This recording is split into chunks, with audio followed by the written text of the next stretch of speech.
Hello again, fellow homesteaders and self-reliance folks. Today we are making powdered sugar. It is so easy to make. I cannot believe it was this simple.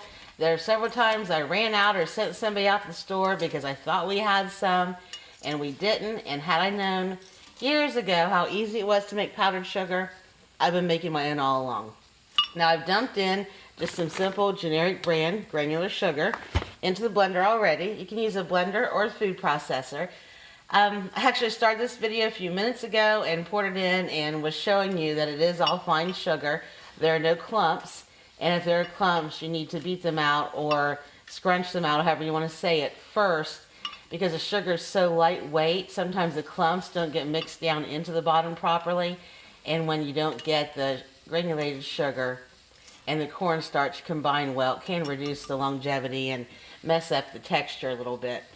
And I had to restart because whoever used my cornstarch last didn't tell me they ran out, and I reached up in the cabinet to grab it, which had only been a momentary delay, but there was none left. I had to go to the pantry.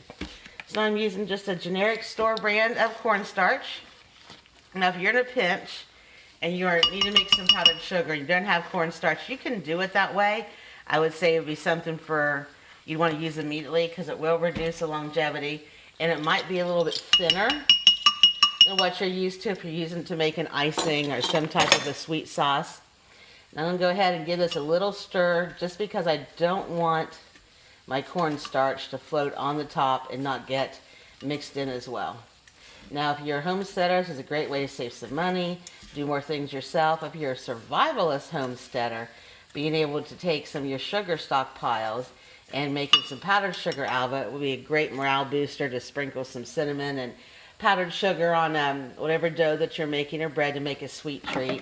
Now you don't have to use typical table sugar as we call it around here.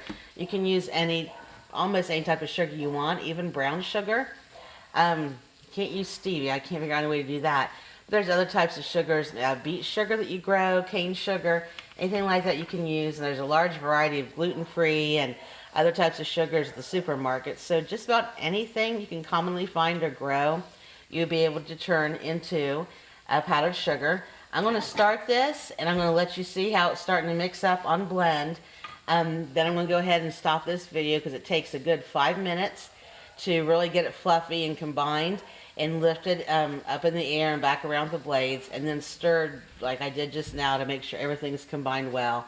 And then about another 2 minutes of blending. We'll start another video and do a picture, show you the end result, and I'm hoping I can snag some grandkids here in a couple minutes and do a taste test. Okay, so I'm going to choose, I think I'm going to choose the stir setting.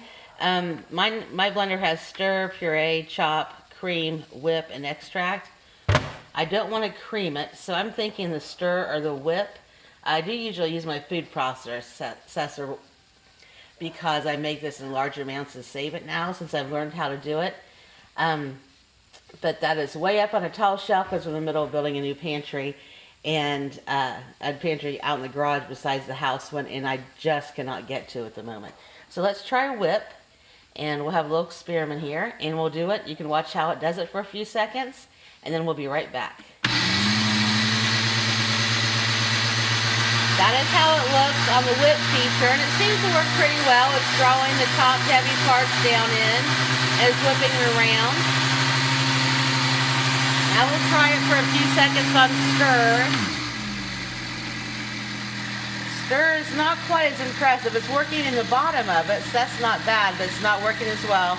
I know I do not want puree or chop. We can try cream just to give it a shot and see what it does.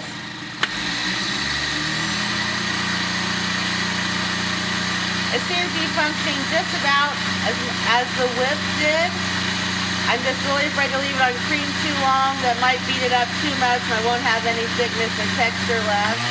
So I'm going to finish this out in the whip mode.